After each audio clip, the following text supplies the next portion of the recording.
महत्व में बौद्धकालीन शिक्षा ना, बौद्ध, जैन, हिंदू, भारत में तमाम धर्म थे, जिसमें 6वीं शताब्दी ईसा पूर्व में एक महात्मा का उदय होता है, गौतम बुद्ध।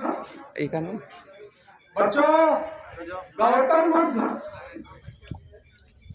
बचपन से ही राजा के पिता का नाम सुधा था, माता का नाम महामाया था।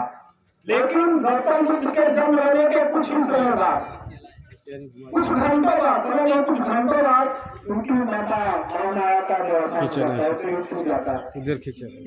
इसके बाद गौतम बुद्ध की सारी शिक्षा दीक्षा स्वास्थ्य संबंधी सब कुछ देख रेख उनकी मौसी ने किया। 29 वर्ष तक गौतम बुद्ध राज दरबार में रहे, लेकिन राजा के पुत्र होते हुए भी, सारी सुविधाएं होते हुए भी उनका मन राज दरबार में नहीं लगा।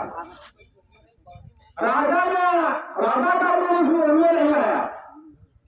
क्यों? क्योंकि वे उनका विचार जो था इस मिथ्या जीवन में नहीं लगा, झूठ के जीवन। उन्होंने सत्य की खोज के लिए तपस्या करने निकल गए। तपस्या करते करते 35 वर्ष की आयु में उन्हें ज्ञान प्राप्त हुआ। आप देख रहे हो वाराणसी सारनाथ, जिसे आप हमारे चुनाव चुना है, पालन करें तो सारनाथ, आवाज नहीं, सारनाथ में उन्हें ज्ञान प्राप्त हुआ। और ज्ञान प्राप्त होने के बाद उन्होंने पूरे देश में अपनी बौद्ध धर्म की शिक्षा का प्रचार प्रसार किया। आप देखेंगे बड़े बड़े सम्राट, अशोक का नाम सुना होगा, अशोक महान जिसे कहा जाता है, उनकी शिक्षा से प्रभावित होकर उनके शिष्य बन गए।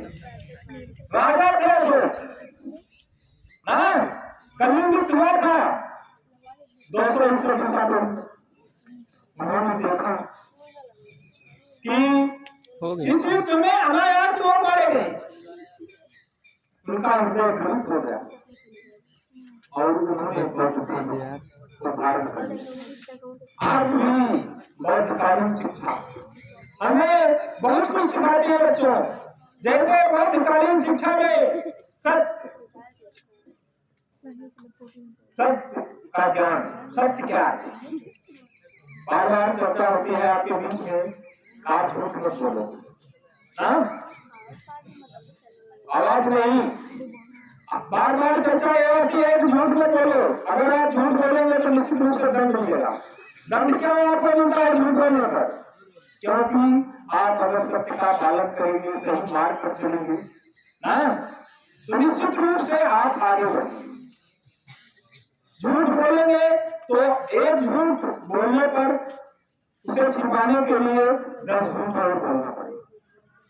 देखा जाता है आप में को नैतिकता जागृत हो, ताकि आप एक निश्चित समाज का निर्माण करें, एक सभ्य देश का निर्माण करें।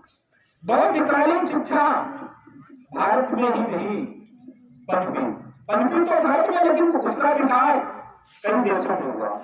चीन में हुआ, जापान में हुआ, श्रीलंका में हुआ, म्यांमार में हुआ, तिब्बत में हुआ ना। और बौद्धकालीन शिक्षा हमें बहुत कुछ सिखाती है। जैसे बात आती है दुख काम कैसे किया जाए ना, मन पर कैसे नियंत्रण किया जा सकता है। मन बहुत चंचल होता है ना। आप यहाँ बैठे हैं, थोड़ी देर के लिए मन डाइवर्ट किया, घर पहुंच गया, कुछ देर बाद अमेरिका पहुंच गया, कुछ देर बाद जापान पहुंच गया। इसे नियंत्रित करना जरूरी है। जब हमें मन को नहीं नियंत्रित कर पाते हैं तो हम कुछ ना कुछ गलत कार्य कर जाते हैं, अपने पथ अपने रास्ते से हट जाते हैं ना। जैसे मन में आया दिया गया, चलो आज दर्शन को बता देगा।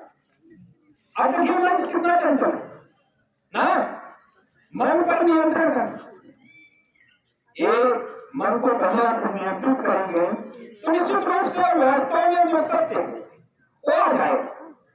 और मन को नियंत्रित नहीं करेंगे तो सत्य नहीं आएगा।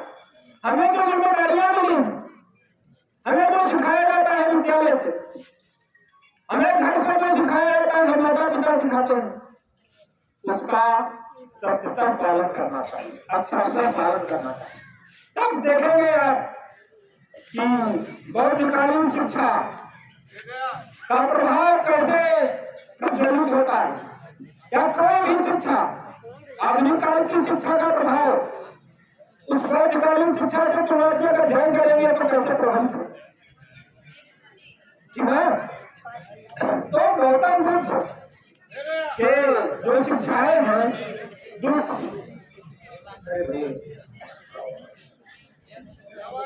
समझाए, दुख को कैसे दूर किया जाए। दुख कहीं से आता नहीं, हम निर्मित करते हैं। दुख को हम अपने आप निर्मित करते हैं। बच्चे ध्यान दें बस।